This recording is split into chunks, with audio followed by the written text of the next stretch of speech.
Security analyst with OpenDNS. I previously worked as a threat analyst at NASA, protecting NASA against threats for about 5 years or so. I took a little break and went to Mandiant for about a year, and then I went back to the NASA SOC. But I left for OpenDNS because it's amazing, the company. So things I like to do, just so you know, I like to ride motorcycles, I make music, and I like cats. I have 2 of them. So this is about building an intrusion detection system in a virtual server space to protect other systems that don't really have protection. Actually, to offer monitoring and detection more than protection, but I'll get into all of this. All right, so cloud hosting is really cheap and easy. You can set up a server for about $5 to $10 a month, or $20 if you want to spend it. You can have a server set up within a couple minutes and have a website, in the case of what I'm looking at, set up quickly. You can also set up other servers too. The problem is that security options are limited. Just looking at the providers that I'm going to be working with today, the options are limited to reporting a vulnerability, reading about how to secure a server, and just reading other documentation. But they don't really provide anything in the way of monitoring or detection. So what kind of people would do this sort of thing? I would do it. You might do it if you have a good long week and nothing to do. But probably your average website owner is not going to be interested in doing this. They just want to set their site up, and usually they're going to forget about it. If they use content management systems, they're going to probably leave it and forget about updating or not even think about it. Why bother doing this? Well, obviously, it's kind of fun. And security is really important. Using data from Fish Tank, which is a website that is run at OpenDNS, people can submit fishes they believe that are fishes, and the community of Fish Tank can vote on them. So over the life of Fish Tank, or at least since the last database refresh, I don't know if that has happened, but there have been over 3 million submissions to Fish Tank. There were a total of 1.7 million, basically, fishes verified as valid. At the time of this snapshot, which was last week, about a week and a half ago, there were 30,768 online valid fishes. That means that they were verified as valid and currently online at that time. I took that data and I did some processing on it and looked at the unique domains. There were over 10,000 unique domains of these 30,000, and those were attributable to over 2,000 unique ASNs. So looking at those ASNs, this is kind of a pain to look at, but this is just a text file of the ASNs. So I want to look at it in a different way. I put it into a graph. So you can see these are kind of the worst providers that have phishing content, whether it's free hosting or compromised hosts or actual registered domains. We see a lot of stuff, obviously, at Cyrus1, like PayPal phishing and things like that. GoDaddy is a big one. They also put some, as far as I've been able to tell, they have some servers through Cyrus1, so there may be some cross contamination. Looking at I forgot I did that. Looking at the registrars, just to see who the top registrars for domains, maybe this doesn't indicate which ones are compromised domains or which ones are registered for more targeted spear phishing type things. But we have GoDaddy is the most common out of the Fish Tank data. It's pretty cheap. You can see the Network Solutions is in there. That's more expensive, but I would imagine maybe some targeted stuff might use a more expensive option to look more legitimate. But the idea is that domains are often compromised because for phishing, and usually phishing is buried deep inside the site, and the host owner doesn't know about it. So that's one reason you might want to protect the server. Additionally, sites are just hacked. In this case, you might notice the hack a lot sooner and fix the problem. But in the phishing situation, you usually don't know about it for a while. But looking closer at content management systems, which are the most common ways of compromising the site, and specifically looking at WordPress, which is what I'm going to be using today in my demonstrations. The WordPress has, it's up to version 4 something. But it's got there's a database. You can look at all the vulnerabilities that have been reported so far. And this doesn't even look into the plugins. Plugins are a great way for an attacker to get into a site and compromise it, which I'll also be showing you in my demonstration. You can use a tool like WP Scan. This is just specifically for WordPress. It can enumerate a WordPress instance and tell you what version it's running, what plugins it's running, and hopefully maybe some other stuff. I'm going to show you you probably all know this, the really high-level view of how it works when a visitor visits a website. So you have your cloud, which is just a network. It's your hosting provider up in this case. And you've got your ISP, and you have the internet, which we know is made of cats. So the person, the visitor of your website is just they want to visit it, and the super, super simple view is that they go there, and that's how it looks. The hacker version, very similar. You have your attacker, an ISP, maybe they're proxied, maybe they're going, it doesn't matter how they get there. They have an endpoint before they pass over to the website, and they just go there, and we don't have any clue that anything happened. So I'm going to be showing you a hack of the Slider Revolution WordPress plugin. About a year and a half ago, I think there was a major vulnerability with it. And it's a little plugin that makes it so it can present some pictures like in a little slide on your WordPress page. And a lot of people use it. But what we're going to be doing is exploiting a local file include where I have this domain, jpyorre.com, which I registered for this demonstration. I'm going to be trying to get the WP admin config file, which contains my database username and password for WordPress. You shouldn't be able to get this, but the local file include lets you do this. So this is the text I'll be pasting in. And also I have a snort rule that I will be using to catch this. Just to show you, this is my dashboard for my WordPress domain, and I'm running an older version of WordPress, and it doesn't really matter. I'm not working on exploiting WordPress itself. I'm going to exploit Revolution Slider. This is the vulnerable version here that I have installed. And I did a WP scan of my system. It's kind of hard to read, I'm sorry, but you can see down at the bottom, I've got Rev Slider. I got Rev Slider. It doesn't tell me what version, but I can there's something for me to look for as an attacker. I have this one video here because it was just easier in this case to do a video, but I'm opening a web browser. I'm going to jpyorre.com, and this is actually hosted at HostGator right now.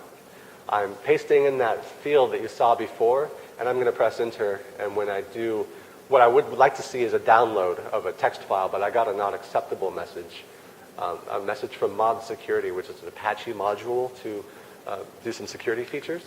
So Mod Security protected us. That's great. I didn't know that HostGator had that. They don't announce anything about any kind of security feature they have, but we don't have any idea that it actually happens. It wasn't successful, but that doesn't mean it's not nice to know that someone tried. For a moment, let's take a sidestep and look at the neighborhood that I live in with this domain sitting on HostGator's network. I've got this domain, jpyorre.com, and looking at it, I've got an A record. My IP address, basically, where jpyorre.com lives, is this .97 address, which I'll refer to a few times as I demonstrate. You can see some DNS requests. This is a while ago. This is me just doing stuff, and it's through the OpenDNS network, these spikes. So looking at it another way, here's my domain, and here's the A record. You can see there are some name servers at the top. These are HostGator name servers. So whenever someone types in their browser jpyorre.com, it goes up the chain through DNS and eventually gets to HostGator, and HostGator says it exists at .97. But who else is at this IP address? Well, this is a list. You don't have to read it. You can't read it. It's too small. But this is a list of all the domains on my shared hosting that I pay, I think, $11 a month for. I don't know who any of these domains are. Maybe I do, but I don't. Maybe someone else is interested in attacking them. I haven't really heard much about people attacking shared hosting and laterally moving like from the one site to another, getting to the base operating system. But I don't know. It's just I'm just sitting there with all these people. Also, what else is at this IP address? Doing an mmap scan of the IP, I can see there's a lot of filtered ports. There's some open ports. There's at least something for exploration for a a bored attacker, maybe a dedicated attacker, but I think you could just explore this quite a bit. So talking about the classic model of intrusion detection, I have this boring corporate network diagram that I whipped up. Maybe this is just kind of theoretical, but it's practical. I've seen it before in environments. You have your router, you've got IDS systems in between different firewalls, things are segmented, you've got a mail server, web server, everything is under your control. You can see when an attack happens if you have the right signatures for it. You can also get log files, protecting your Active Directory, all that stuff. So that's great, you've got full control, hopefully. With the cloud model, the security perimeter is eroding. A lot of people are putting their servers out there. Not just web servers like I'm showing in this example. A lot of people are putting, anything out there, and you may want to protect it. In this case, I'm just showing protecting web servers, but you can protect a lot of other things. But what I'm doing here, I have an IDS at Linode. It's a virtual private server service. It's a Linux system, and I'm able to, I have root control on it, so I was able to install whatever I want, and I pay $20 a month for that thing. And the idea is I'm going to be sending traffic to jpyorre.com and HostGator through the IDS at Linode using some proxying, which is old news, and I'll get into how the proxy works and how dangerous it kind of is. So, but this is the basic idea. Linode is the .189 address. So I'm going to show you a little bit about the Linode host. It's running Apache proxy, and I'm doing some mitigation on the proxy with IP tables and fail to ban. And I'm also running Snort for monitoring and detection. I'm doing TCP dump for packet capture. And I'm running some other tools, which I think I get into. This is my control panel when I log into Linode. You can see I'm running Debian, just kind of a low-end system. It doesn't have much going on. I've actually used what I'll be showing you to monitor multiple sites and services. But I imagine if you wanted to do this as a service, you would probably want something beefier, or you'd want an actual system somewhere, which kind of takes it out of the cloud idea. But this worked for me. The configuration. I'll talk about the DNS. Seems like I've been talking about DNS, but a whole bunch, but I have to keep going with this. This is another kind of high-level overview, but this is the basic route, the current route. The user says, where's jpyorre.com? We have Tron guy, who represents the internet, and he says it's over at .97. That's that HostGator address, and then they go to the website. Well, in Linode, I configured a DNS record. So this updates Linode's name servers, their public name servers, and says jpyorre.com can be found, if I tell the registrar, it can be found at this address, 189. So that sets that up. And then going into my registrar, this is where I actually purchased jpyorre.com. Down at the bottom, you can see I've got HostGator as my name servers, where I just changed this. I mean, anyone who's dealt with web servers knows how this works. But change it to linode.com, their name servers. And within almost instantaneous, but usually they say 12 to 24 hours, it's updated, and the whole internet knows that this is where jpyorre.com is. So the modified route will look like this. They say, where's this website? Internet says it's over at 189. That's the Linode host. And they're going to pass through, a little slow on the animation here, sorry. They're going to pass through the VPS, the IDS, virtual private server, and head over to the HostGator address. And in my example, I'll show you, I'm going to switch from HostGator to DigitalOcean on the fly, but we'll get there. The actual website location, this is the HostGator control panel. And if we zoom in, we can see I've got some add-on domains option. This HostGator account, I have a domain there. It doesn't really matter what it is, but you'll see it in a second. And all add-on domains become subdomains. So you'll see that when I show you the configuration. But the files live in that domain's jpyorre location. I want to talk about the open proxy that I'll be using. Open proxies are really bad for the internet. A dedicated attacker, or not dedicated attacker, can connect in to the open proxy, which are constantly being scanned for and found very frequently, and use it to pivot off and then hack some site or do whatever kind of activity they want. And it looks like it came from my system. So that's a really bad thing. You shouldn't run open proxies. This is just the initial proof of concept of this project, and I've got some mitigations in place, which you'll see. Let's put an intrusion detection system in there. So I'm going to show you a demo of how it's configured, and it's a little technical, but hopefully you're okay with that.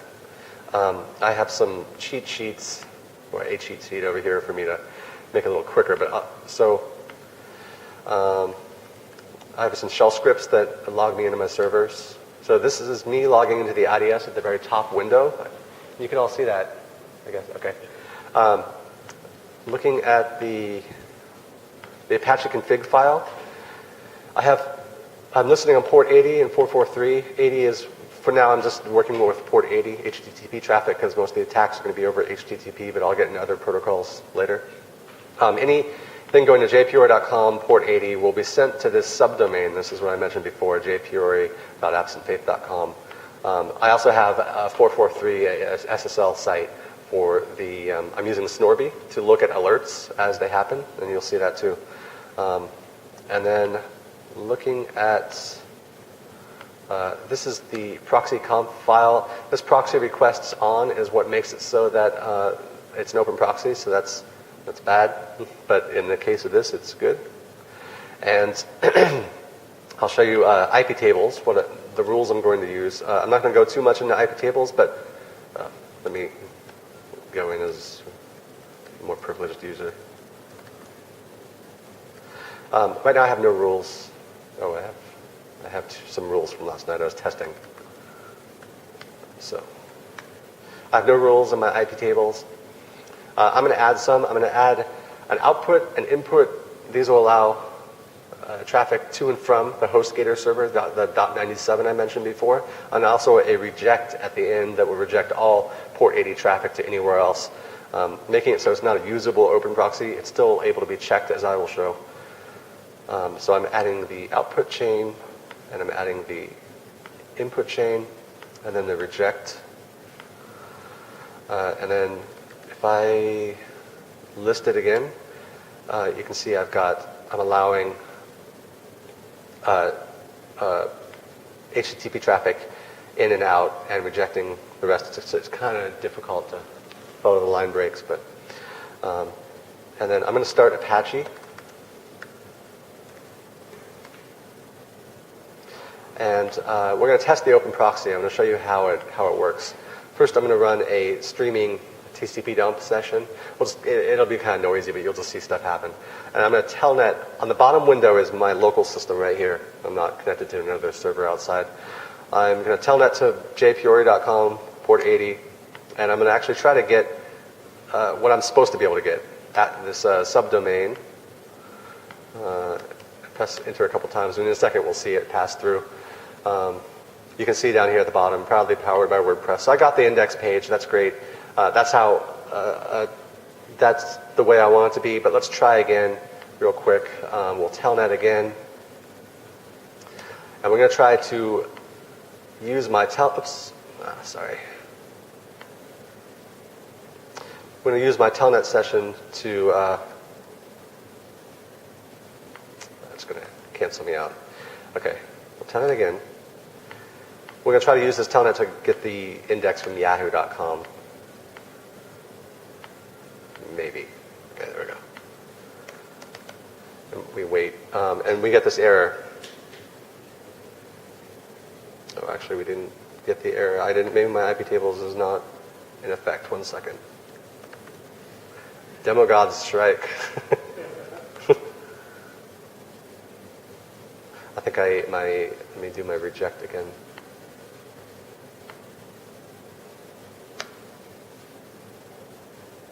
Okay.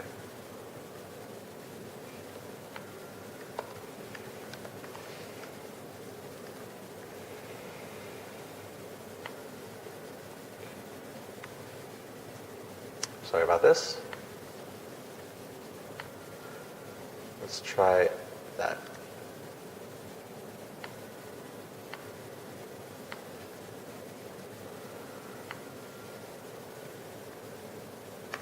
TCP dump on the top.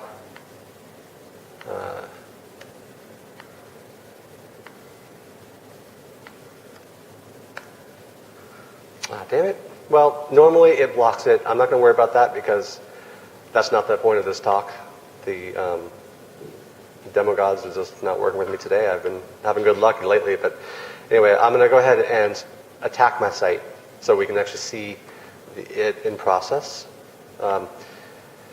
First, I'll show you the rule that I'm using. I have one snort rule in place. At the moment, it's a local rule. I'm watching for any content going to, I'm looking for this kind of thing right here. This is what I pasted in before the local file include. And if I look in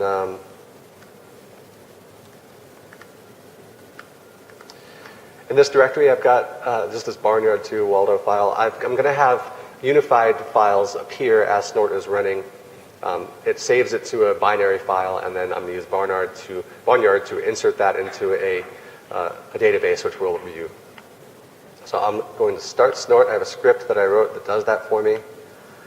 And the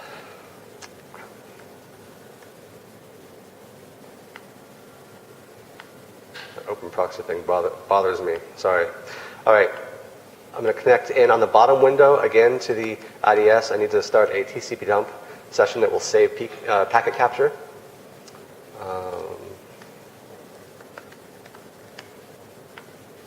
So I have a script that's going to save to a file called hostgator.pcap in the temp directory. That's running.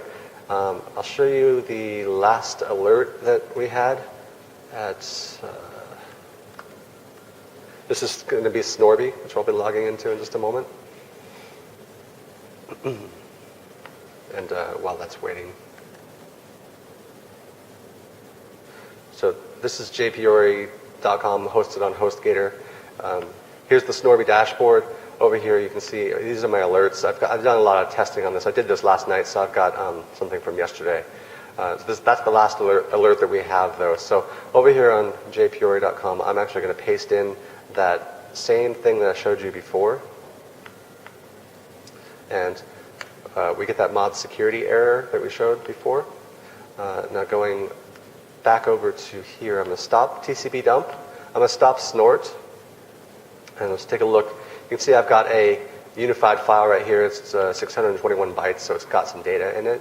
I'm going to run barnyard, which is going to take that unified file and insert it into a SQL database. It found something. It shows me what it found right there. I can go ahead and quit barnyard real quick. And we go back over here and refresh Snorby. Go back to the alerts. Seems to be the best way to do it. And we've got a new one. It says 9 a.m. because of my clock, this server, whatever. Looking at the alert, you can see this is the alert that fired in snort, but we don't know if it was successful or not. If we have our system set to email us or contact us, we know that someone tried to do something, but we don't know what happened. So we need to look at actually look at the PCAP file. So I'm going to copy that PCAP file to my local system. I'm going to exit the server at the bottom. Now I'm back on my local system, and I'm going to use SCP to get it. Jeez.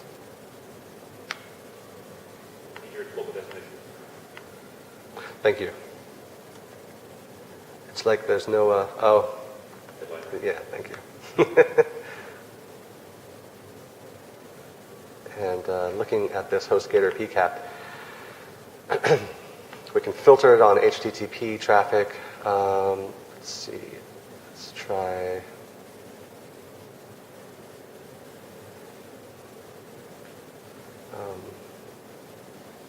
Oh, that's actually the initial get of that I did before. Let's go down to the bottom here.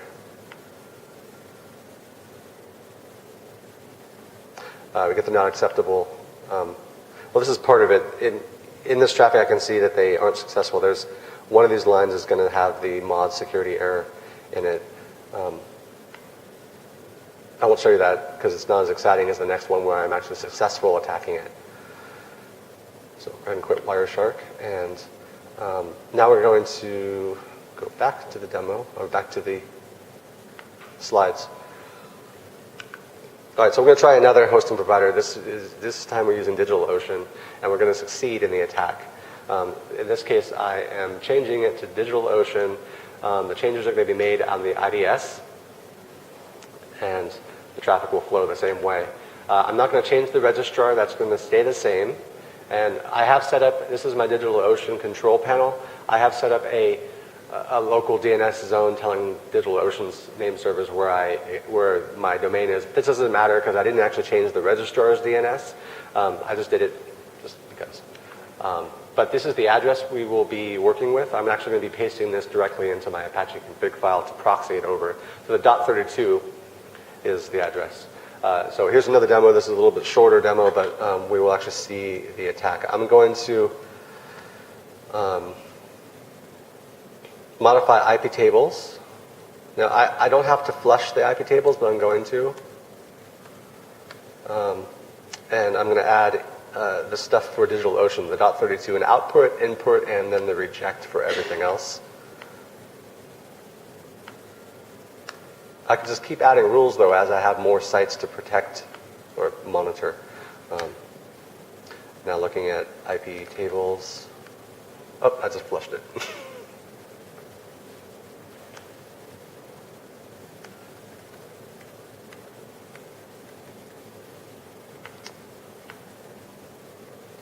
Sorry about this.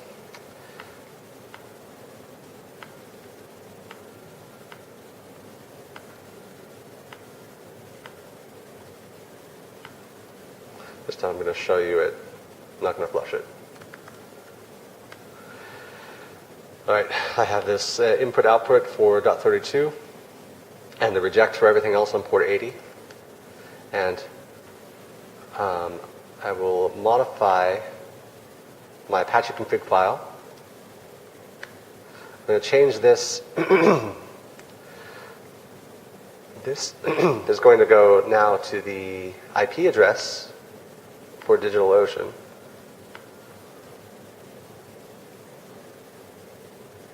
Oops. And then I need to restart Apache.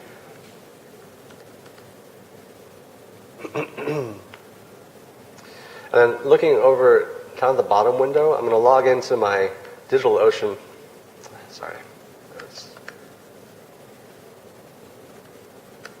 DigitalOcean server. It's a Linux system. I'm paying $5 a month for this thing, but I have full root access to it. So I think I've secured it pretty well. But I'm running the same WordPress, same Revolution slider plugin. I'll just show you real quick the Apache config file. This is a more normal looking file, no proxying going on.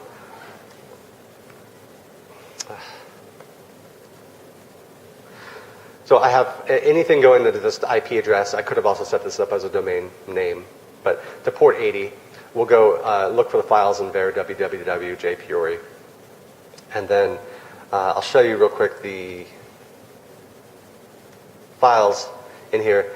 This is the WordPress stuff. This is my files that I'll be accessing. So I'm going to exit the DigitalOcean. Oh, I actually mean to start Apache before I need to exit.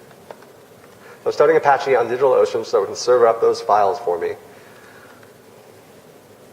And I can go ahead and exit that now. And now we're going to run snort again.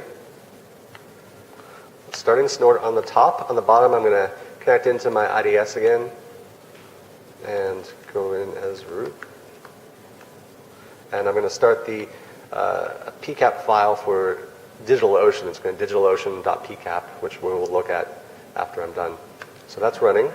And then we're going to visit jpyorre.com again. You can see this one now is a DigitalOcean, so we're passing through and going to a different server. I'm going to paste in the exact same alert as before.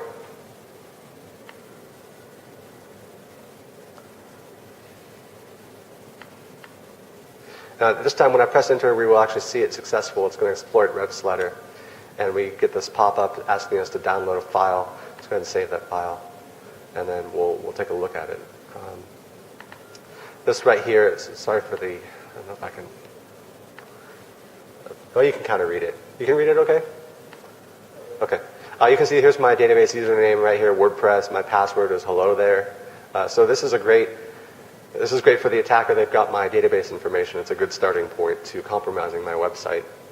Now, as a website owner, we don't have any idea that it happened, except in this case we do because we are watching it with Snort. So let's go back to the server, stop Snort. I'm going to stop the TCP dump packet capture, and I'm going to start Barnyard, and it will grab too many windows.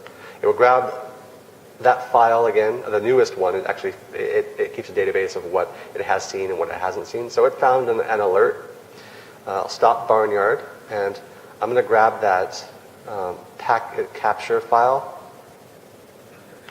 In a second, I'll show you the alert. I'm exiting. On the bottom window is my local system again. I'm going to SCP that digitalocean.pcap to the desktop.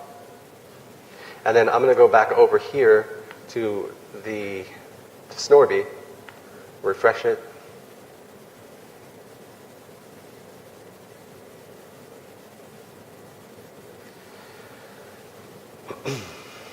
Okay, and then going over to the alerts. We have a new one, 9:07 a.m. This just happened. And it's the exact same as the previous one. We know something happened. We don't know if it was successful, so of course we have to have packet capture. So let's go ahead and look at that PCAP file that I just got. And this should be a little bit cleaner to look at. Following this stream, we can see this is the GET request at the top up here. And then down below we got a 200 OK message, and we can see that they got that WordPress configuration file. There's the database's password. Know that we need to go in and change our WordPress information and update our server, and maybe wipe the whole thing, actually, is probably the best option. So that's showing that and showing the visibility into it. Right, so potential problems with this whole configuration. It messes up visitor statistics quite a bit. Looking at the HostGator control panel, like AW stats or whatever this was, I can't remember. We've got all these visitors. At the top, it's kind of small, but it's the Linode host. And the other two hosts are me doing some other stuff before I had it all configured. So Linode host is the primary visitor. So a lot of people might be upset by that, not knowing where their visitors are coming from. So if you're doing this as a service, you might want to modify, whip something up on the IDS to get the proxy logs or some kind of logs to show proper stats. There's a video here that will show kind of looking at those log files. I'm just watching the log files, and I'm going to be visiting my domain. It's kind of, well, I guess you can see it. You can see that 67, the 204 address was me visiting. So that worked, but when I try the same attack, I'm going to do the local file include. It's actually going to look like it came from Linode. So there's some work to be done on this part. That's the download right there. Looking at it, you can see there's the .189 to the .132. I guess this is going to DigitalOcean. But so there's some problems with the stats and getting logs. You might have to program that. Other protocols, I've played around with HTTPS. In most cases, I mean, pretty much all cases, I've seen it with watching stuff on intrusion detection systems at previous organizations. It was all, if it wasn't SQL data, it was HTTP, but to web servers was HTTP. But you could watch SQL data. In a slide or two, I'll talk about future research that would be able to capture more stuff like that. But I have actually put a certificate on the IDS, which sort of man in the middle of myself, to watch the traffic. But I think that'd be a bad idea if you were offering this as a service. You would just want the HTTPS to pass through and hope that someone isn't trying to do something through HTTPS. The open proxy, I'm using IP tables, as you saw, to do some mitigation on that. I'm doing some other protection stuff, like fail to ban. Here you can see I blocked myself from my server while doing some testing. That was my home address at the time. And I was blocked for like 10 minutes, kind of annoying. Future research, what I'd like to do, what would be more robust is to have some public name servers, almost like your hosting provider. A hosting provider would be well situated to actually build this system, and they probably should do something like this to offer it as a service. And you send stuff through a router, through the IDS, and out to the website. And no proxy needed, because I don't think proxy is a good idea. Even more future research, which I find much more exciting, is to do this process in addition to honeypots, distributed honeypots all over the place, and you maybe have a server that is watching, reporting on everything. You can send the IDS alert to the server too. That way you get some more insight into what kind of traffic you're seeing on these honeypots. I think also especially Conpod, which is like I believe it's for SCADA systems, it would be really interesting to see the kind of network traffic. So this would be fun, I think. That's the end of it. I don't know if you have any questions. Yeah, go here. How many, so this is just one environment, one server. Do you know of anyone that runs something like this or puts proxies in front of larger production implementations? Well, there's Cloudflare. They do that for DNS. I think they initially did this with the proxy. I've heard. I don't know that for sure. But they're just doing the DNS traffic and, to block DOS attempts. I don't know about this specific thing. I didn't see it, so I thought, well, I'll try to do it and see if it happens. I can see this as there's scenarios where clients will come to me and tell me that the WordPress, the content management system, the site itself is developed by a third party who's really stringent about making changes on that environment, and they don't like it. It goes to extra security related things that are creating a break. I can see that. This to me sounds like a great solution to put in front of that. Yeah, they'd have no idea. They would just see your traffic coming from one place. Yeah. So change DNS record points to the proxy. Yeah. And yeah, cool. Yeah, it's neat. And you had a question? just do it and don't tell them. Yeah. Yeah, basically. You had a question in the back? Yeah, so I said you using Snorkel. You said you had mod running, but I didn't really see it. Did you actually configure mod security to run? I didn't. No, that was HostGator. They did that. That was HostGator. HostGator. The HostGator had mod security as part of their security, and I didn't configure it on the DigitalOcean host because I wanted to actually be successful in the attack. Yeah, I was just confused because as you were looking at 8443, I was actually going to WAF as opposed to IDS. Oh. But when you go to non-8443 protocol, that Yeah. Cool. Any other questions? Oh, yeah, go ahead. You may not know, but are there any Apache modules that would allow you to apply some kind of filtering logic at that proxy layer? It strikes me if you could identify file types or fingerprints or some kind of characteristic at the proxy layer, you can turn it into an IPS. I know, that would be amazing. I don't know what there are, and it seems I'm not a developer yet, at least, but I'm working on it. But that'd be an awesome project. It'd be great because you wouldn't have to have a separate server. Just install it right in your place. But of course, in the case of HostGator, you don't have access, unless you pay a lot of money for your own server, you don't have access to that level. I checked into it. I could have them turn mod security off for me, but I'd have to call support. So, yeah. Oh, go ahead. So what was the problem that you were facing because you started doing this research at, sort of the problems, or what led you to this investigation? So previously at my work at NASA, I would watch one of my main jobs was looking at all the phishing emails that were reported to the SOC and finding domains to block and things like that. And I would see so many were compromised domains. Of course, there were free ones like Wix and DNS subdomains and stuff. But then my current work at OpenDNS, I do the same kind of thing. I don't look at the phishing emails because we don't get reports of that, but I look at compromised domains constantly. And it's almost always, I don't know a percentage, but 90-something percent, people's sites, they didn't know they were compromised. They're blocked by us automatically or by an analyst or a security researcher.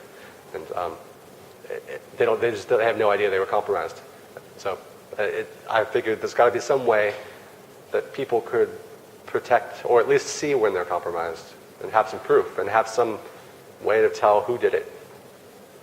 I imagine most hosting providers aren't going to do this. This is more of a service kind of offering. If if someone wanted to do this and charge customers an extra fee, they could do that. But as I said before, the average website owner selling widgets is not going to be interested in building this. Yeah. But I feel like it has a lot of room for exploration. What's the intersection of this then with recursive DNS? What's that? What's the intersection of this then with recursive DNS? I don't know. I don't know if I have an answer for that. Yeah. Yeah. Yeah. Any other questions? All right. Well, thank you very much for